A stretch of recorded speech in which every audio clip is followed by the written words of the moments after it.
Today, the whole topic is about thought downloading. This is the pathway to developing more control.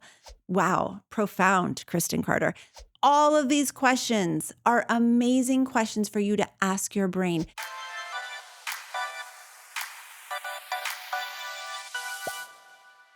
Hey, what's up? This is Kristen Carter, and you've tuned into the I Have ADHD podcast. I am medicated, caffeinated, regulated, happy to be with you and ready to roll.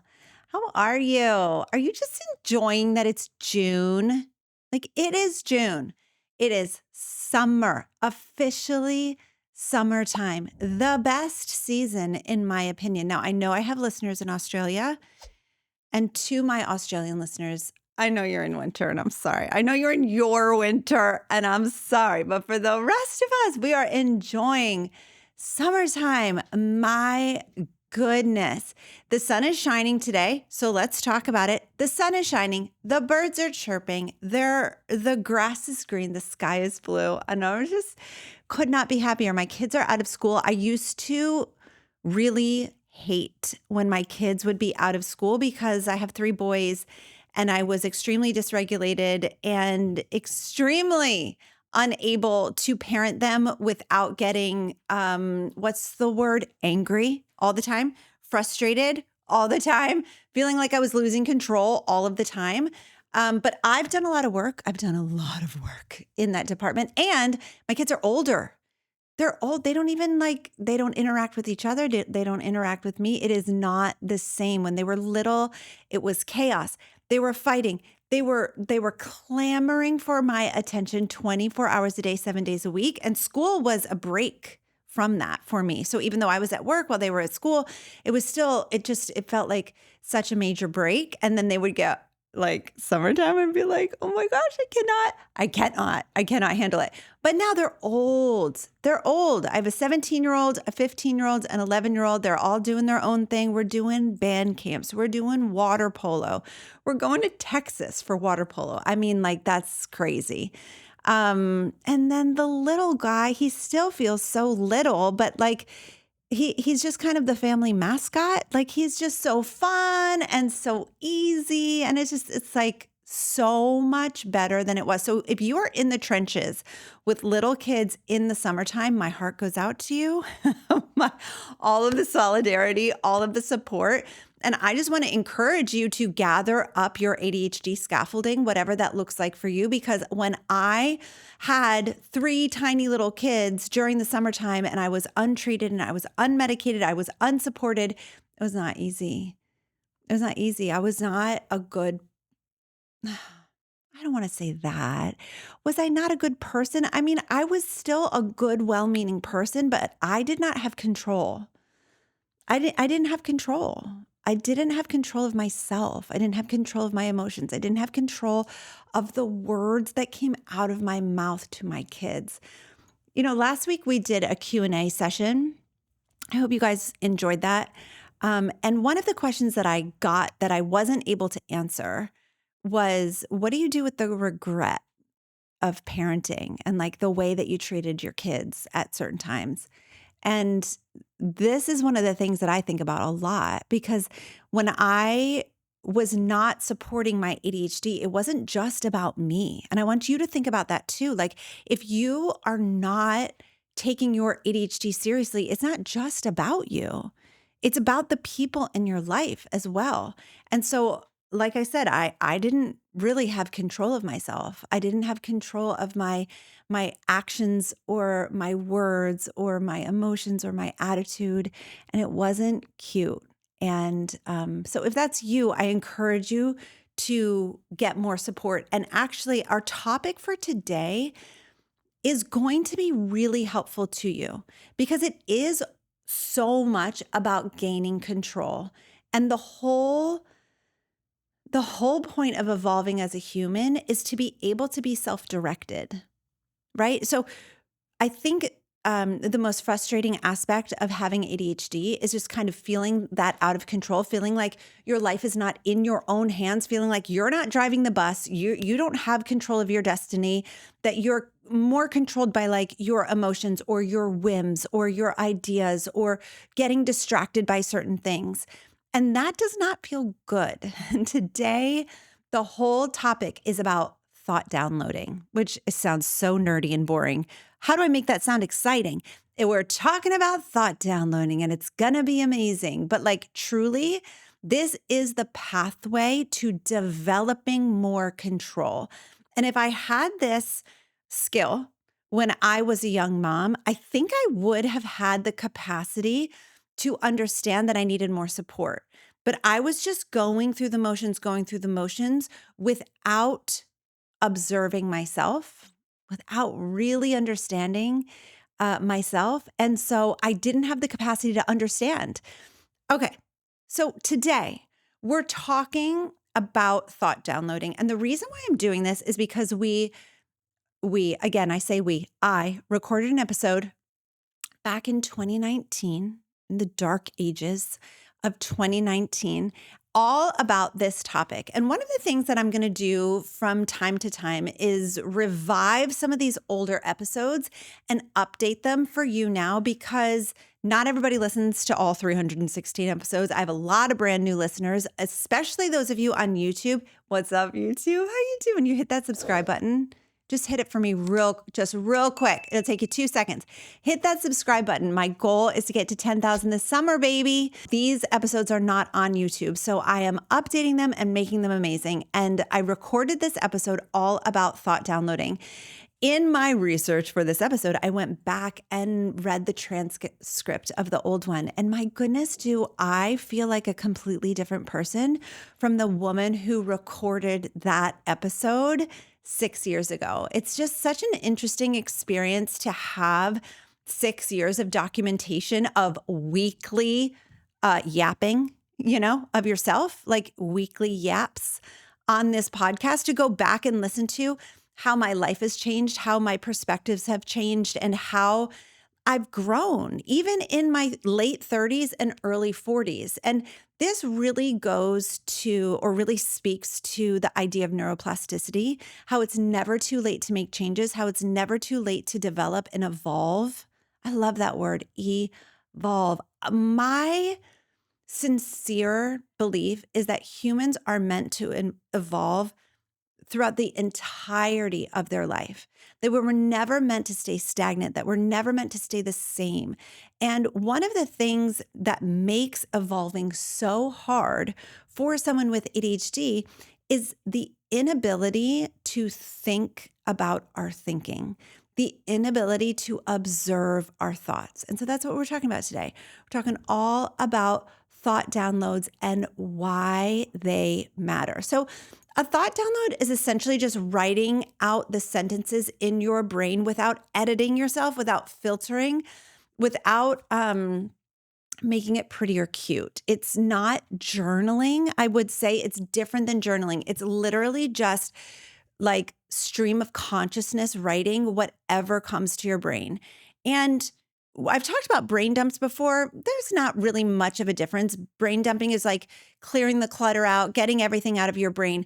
A thought download, though, is more of like a mindfulness reflective practice, okay? It's not a diary entry. It's not necessarily a rant, or it's certainly not a productivity tool. It's a mindfulness practice. And you might be like, well, I'm not interested in mindfulness practices. That sounds boring and it doesn't sound useful. But it is absolutely useful. And here's why. It's because your thoughts are driving the bus of your life. Your life is headed in a certain direction. Your thoughts are driving you in that direction. This is something that I wish we talked about to all humans all of the time. I wish we learned this in school. I wish this was just common knowledge, but it's not common knowledge. Your thoughts are shaping how you feel. And then how you feel fuels what you do, what decisions you make, what actions you take or don't take. And so your outcomes are driven, if you just like back it up, your outcomes are driven by your thoughts. Now, of course, life happens and you're not in charge of everything and everything is not your fault. So do not hear me put responsibility on you that does not belong. That's not what I'm saying. But as much as it relies on you, as much as it's dependent on you for the things that you can control, for the decisions that you are able to make, for the power that you do have, it's your thoughts that are driving you. It's your thoughts that are driving the direction and the decisions and the outcomes that you are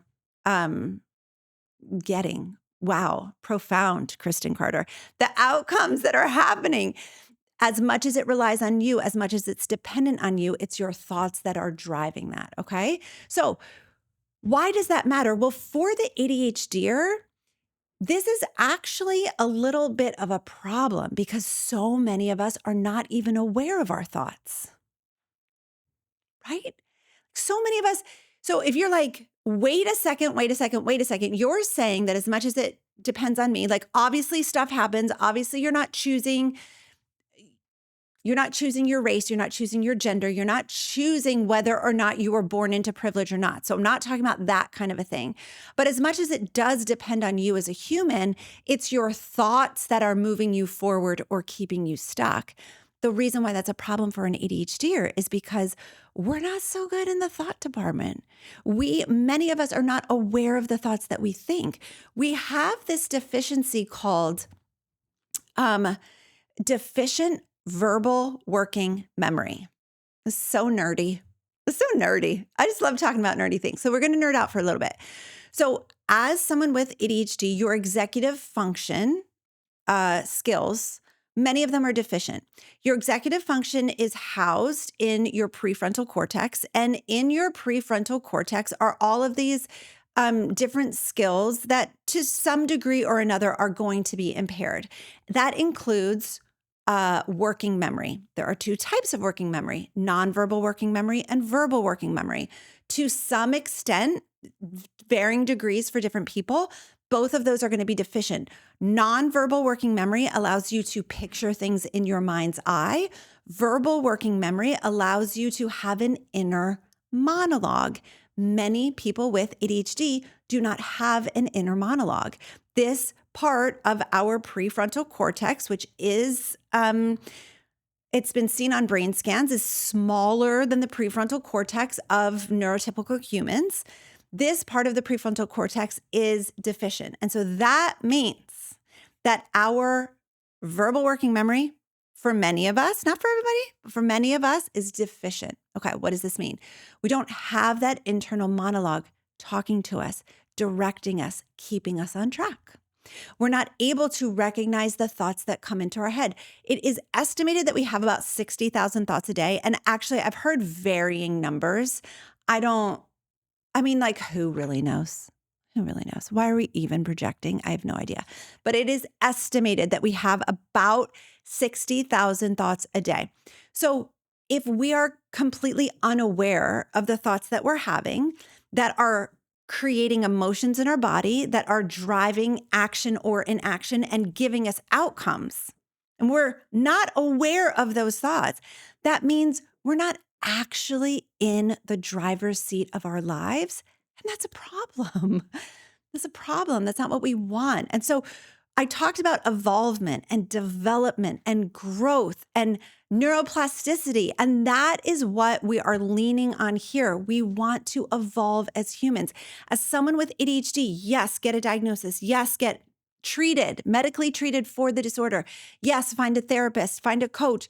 But like part of our self-development is understanding what our deficiencies are and determining to improve those deficiencies. And amazingly, neuroscience tells us that the brain will change. The brain is happy to change. It's neuroplastic. It means that it is not fixed. It is bendable. It is shapeable. It is willing to grow and change. And so one of those skills that we want to improve is the verbal working memory. Another way to talk about this is to explain it as metacognition. Metacognition is observing your thinking and being able to think about your thinking. Okay. And ADHD impairs verbal working memory, which impairs metacognition, especially just like in the moment, to be able to have that inner dialogue that's like, I'm going to do the dishes. The dishes need to be done. I'm doing the dishes. Okay. We're getting the dishes. Now we're going to do, and just like keeping you on track. Instead, what often happens is I'm going to do the dishes. I'm doing the dishes. There is a shiny object over there, whatever that shiny object might be. And we have what some people disparagingly refer to as a squirrel moment. I would never do that, but that's what happens. And we kind of squirrel off to something else, right? And so instead of staying on task, and this is a stupid example, but you can apply this stupid example to every day, every hour, every minute of your life, right? Where you're not able to talk yourself through in a kind and compassionate way to stay on track and do what you want to do.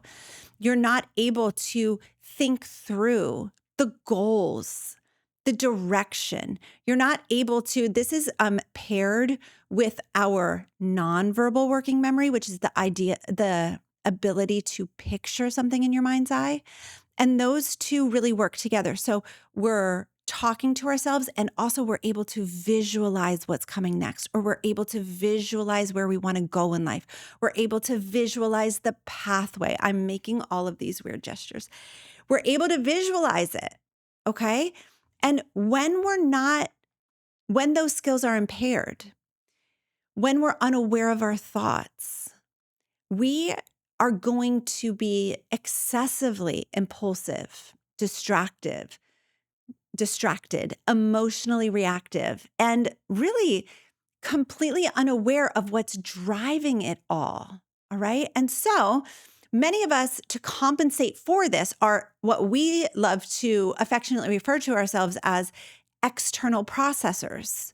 Well, why are we external processors? It's because we don't have that internal ability to just sit and think, because we don't have that inner monologue, can't even hear our own thoughts. It's like, I remember when I first realized that my brain felt blank. And I don't mean that I'm not smart, because I'm very smart, obviously. I don't mean that there's not ideas and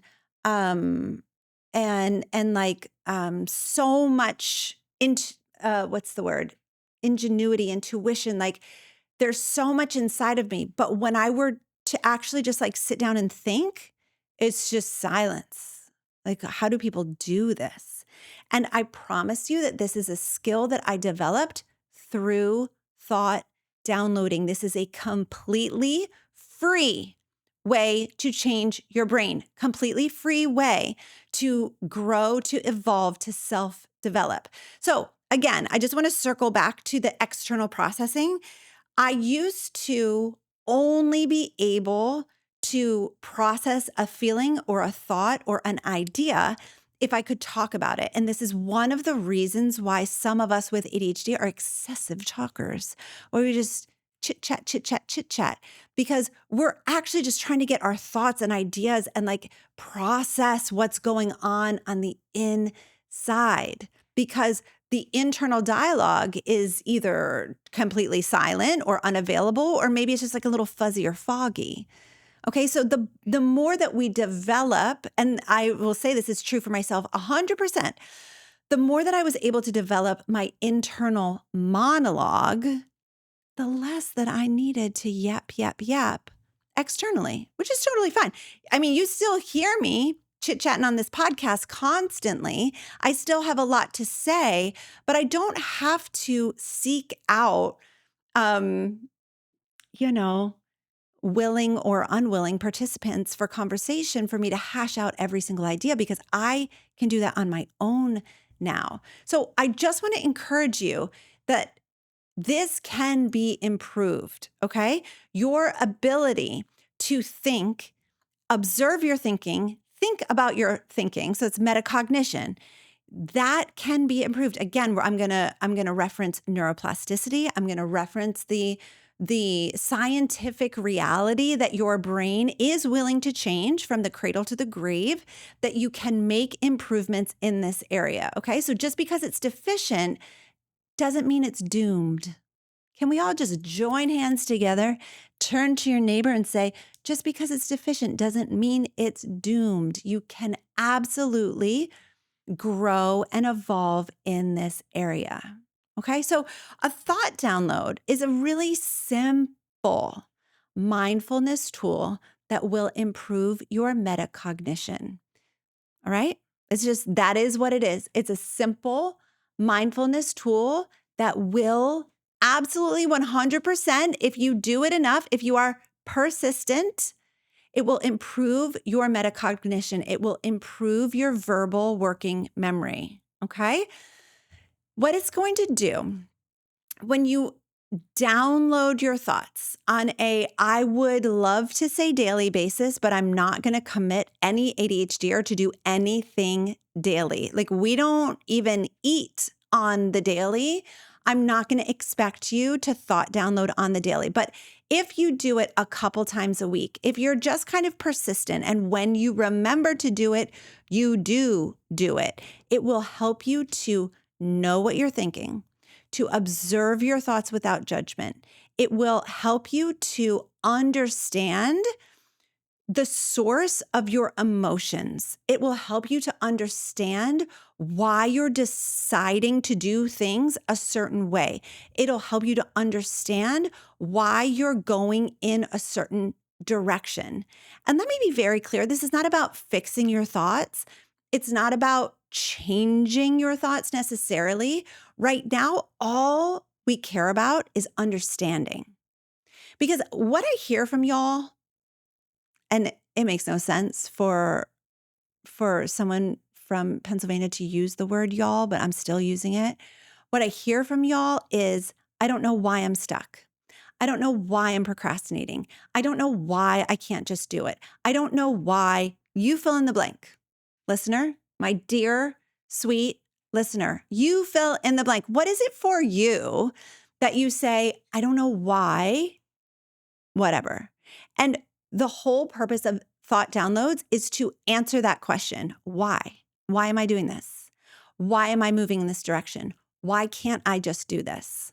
It's thought downloading is answering questions that your brain is continually asking. And let me tell you, it is so powerful. It's so powerful. One of the things that I tell my clients, if you don't know, if you're new around here, I'm a coach. I have multiple certifications and I have a group coaching program called Focused. And we have people from all over the world, people diagnosed with ADHD or self-diagnosed with ADHD. It's an incredibly transformative program. Everyone with ADHD knows what to do to improve their lives. You go to bed at a reasonable time and you wake up early, make a list, cross the things off the list in order, manage your time well. Yeah, we know what to do, but ADHD is not a disorder of not knowing what to do. It's a disorder of knowing exactly what to do, but not being able to get yourself to do it. That's why ADHD is so frustrating. We're smart and we want to succeed, but we can't get ourselves to do the things that we know we should do in order to make improvements. That's why I created Focused. I'm a life coach with multiple certifications, and since 2019, I've spent thousands of hours coaching adults with ADHD. Time for me to focus on you. Hello. Welcome to your coaching call. I am going to be coaching you today on relationships. I know what it takes to help an adult with ADHD go from hot mess express to grounded and thriving. Focused is my monthly coaching membership where we go deep and we get to the root cause of what holds us back with ADHD. I'll teach you how to understand your ADHD brain, regulate your emotions, and accept yourself, flaws and all. With this foundation, we build the skills to improve life with ADHD. And not only do you get skills and tools in Focused, but you're surrounded by a huge community of adults with ADHD who are also doing the work of self-development right alongside of you. Dr. Ned Hallowell says healing happens in community, and I have absolutely found this to be true. As a matter of fact, listen to what actual Focus members have to say about being in this program. What can I say about Focused? Full community of people who have issues similar to you, and no one judge you. Focused has really supported me with my difficulties and asking for help. I've been encouraged and cheered on by the community. I really like that you can do as much or as little as you want. It's not just about the volume of the content, it's about the quality. Focus has helped me understand ADHD better. I would recommend this to anyone. I would thoroughly recommend Focused. I can confidently say that this is one of the best decisions that I have made for myself. So if you're an adult with ADHD who wants to figure out how to be motivated from the inside out and make real lasting changes in your life, join hundreds of others from around the world in Focused. Click the link in the episode description to check it out. One of the things that I tell my clients constantly is don't let your brain ask a question that you are not willing to answer. So if you say, I don't know why I'm stuck, it's important that you answer that question. Wait a second. No, let's stop here. Why are you stuck? Let's write that. Let's do a thought down. Let's write that on the top of the page. Why am I stuck? And we're going to ask our brain to answer that question. And you're just going to stream of consciousness write. This is exactly how to do a thought download. You can do it any time of day. It does not matter when. Okay? The time to do it is just when you're willing to do it. So it doesn't have to be perfect. It doesn't have to look pretty. It doesn't have to be in a certain spot. It doesn't have to be in a certain journal. It can be on the back of an envelope. Just grab any paper available to you. You're not going to save it. We're not going to be precious about it. We're not going to bind it into a journal and press flowers and make what is it? Macrame, shellac. What are the crafting tools that we use? I have no idea. I'm not a crafter, never have been. But we're not going to make it pretty, is what I'm saying. Make it ugly and just know that you're going to burn it or throw it out, okay? So do it whenever you're willing to do it, whenever you can get yourself to do it. First thing in the morning, during emotional dysregulation, after a conflict, before bed, when I was really trying to grow, when I was really determined to change my life, I was thought downloading most nights before bed. And it was so helpful. I didn't realize, this is a tangent or this is like a rabbit hole, but I didn't realize that one of the reasons why I struggled to sleep was because laying in bed in the quiet stillness was the first time all day long that I checked in with myself. The first time all day long that I could feel my emotions. The first time all day long that I was actually present with me. And so then I would have this 3-hour period from 12 when I went to bed till 3 a.m. when I was just being with me and ruminating on all of the things that I hadn't processed throughout the day. And what thought downloading does is allows you to take time to process, maybe in smaller bites, so that you're not overwhelmed by it at any given time. For me, it was when I turned out the lights. For you, it might be a different time of day. But for me, it was that time when I was just finally everything was quiet. Finally, I was still. There was nowhere that I could go. I was just in my bed. And then all the thoughts would just race and race and race. And then all of the feelings would come up and I would just be flooded and overwhelmed and dysregulated. And I would go into this fight or flight kind of panic attack because I just wasn't processing anything throughout the day because I wasn't aware of my thoughts, because I didn't have functioning verbal working memory, because metacognition was a skill that was really, really deficient for me. Okay. So are you seeing where I'm going with this? It's allowing us to get tuned in to who we are, to what we want, to where we're going, to what we think, to what we feel at different points throughout the day.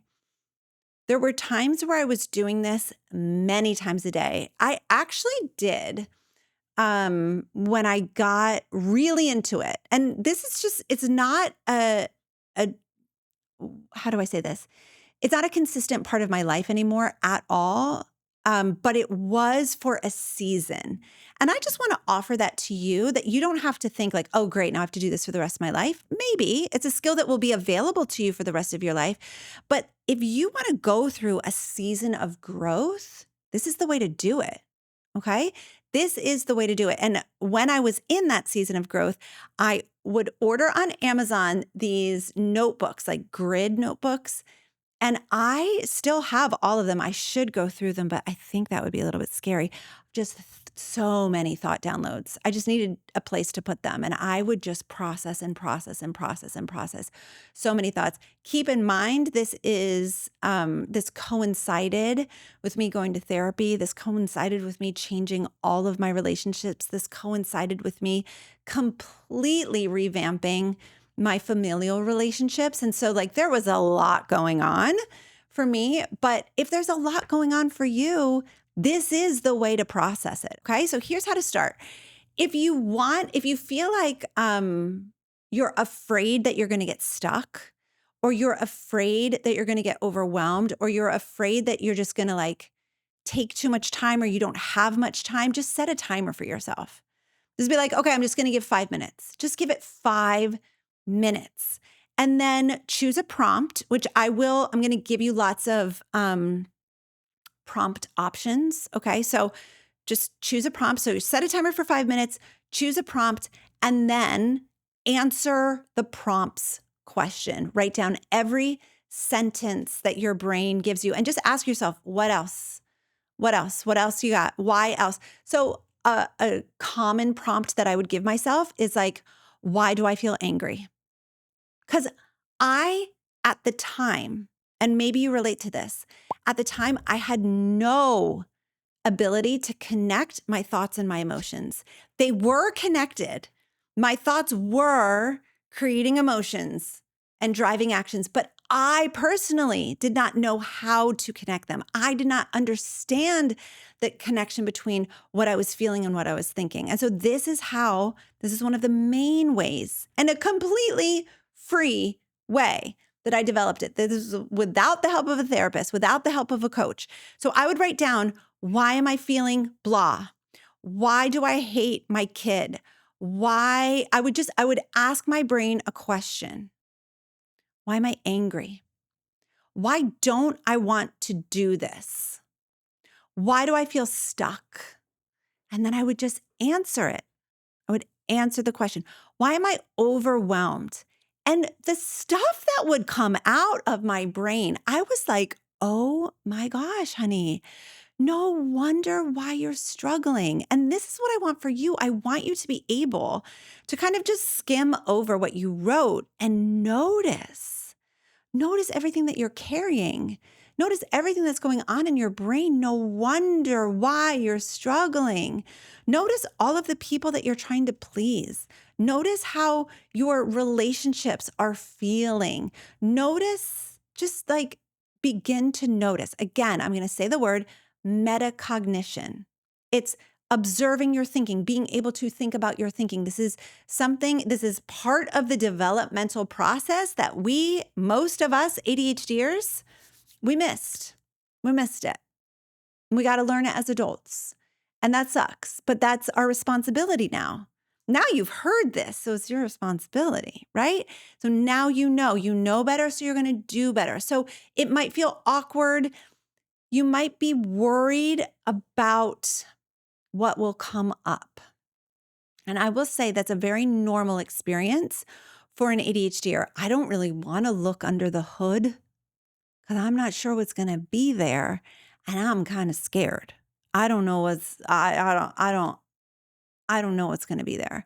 And what I want to encourage you with is it's driving the bus anyway. It's shaping your life anyway. It's causing you to feel something or do something anyway. You might as well know what it is. Ignoring it doesn't mean it's not there. What I think of for that is like a little kid playing hide and seek, and they think that like, if I can't see you, you can't see me. Or if I can't see you, then you're not there. Like that's not a grown way to think about it, because it is shaping you either way. So I highly encourage you to summon the bravery, summon the courage to take a peek at what's going on. Okay? I want to just really encourage you with that. Take a peek. Take a peek. Be brave enough. So here are some prompt ideas. You can write these down if you want to, or maybe you're like, don't worry, I have no shortage of prompt ideas. What I would love for you to do is write it at the top of your paper, a question, or even just a person's name. So when I was trying to gain understanding about my familial relationships, I would write down the person's name and just write down like memories and thoughts and feelings that I had about them. It was really helpful to gain an understanding of, why am I interacting with this person in a certain way? Okay, so that's an option. You can write down a person's name, just download all of your thoughts. You can ask yourself, why do I feel overwhelmed? Or what do I believe about myself? Or what's making me anxious? What's something I want to change? What do I want to change? If I could just write down everything that I wish were different, what would it be? Or it can even be as simple as like, what's on my mind? Because that's the thing. Again, I want to remind you that most of us ADHDers, because we struggle with working memory and because we struggle with metacognition, we don't actually know what's on our mind. We don't actually know what's on our mind, but it is still driving our actions. And so if we could just understand what's on my mind, what's going on? What's going on? I want to encourage you to keep it simple. Like whatever you've got for the day, just download it. And listen, it could just be like, what am I thinking about? Why am I mad? It can be so simple. It doesn't have to be pretty. We're going for awareness, not elegance. It doesn't have to be pretty. But the more that you can get your thoughts out onto paper, here's what's going to happen. You're going to slow down. You're going to slow down. How many of you listening with ADHD feel like, I wish I could just slow down? Okay, so you're going to slow down. You're going to become more aware. You're going to develop the ability after a little while, I would say a couple weeks, a couple months of writing out your thoughts, you're going to notice yourself thinking thoughts. I promise you. Promise you. Take it to the bank, cash it in. I will give you a refund if it doesn't work. Okay? You can come to me for a refund if it doesn't work. But you will start noticing your thoughts after a couple weeks or a couple months of writing out your thoughts, which I know is slow and it feels laborious. But that's the point, is that we're slowing down our thinking and we're becoming more aware. And what that process does, it's a developmental process that then allows us to think about our thinking and actually hear our thoughts in our own mind. Okay, so I just want to go over like some obstacles that might get in the way of you doing this. First, you might be like, I don't know what to write. Just start there. Just start writing. Again, it doesn't matter. It's not about impressing anyone. And notice how you're putting some pressure on yourself. Notice that. Notice how you kind of want to do it right, or you want to, like, I don't know, perform. Like it's just you and you. So there's no pressure. Another one that we already talked about is like fear of what might come up. And again, I want to remind you, it's already there. It's already there. So writing it down actually gives you the choice of what to do with it. But when it's just kind of there lurking in the background and you're not quite aware of it, then you don't have the choice. You're not empowered to do something about it. Okay. So if you're afraid of what might come up, I just want to remind you, it's already there. And observing it is going to empower you to make a different choice if you want to. Another obstacle that I think we definitely need to talk about is like self-judgment or shame.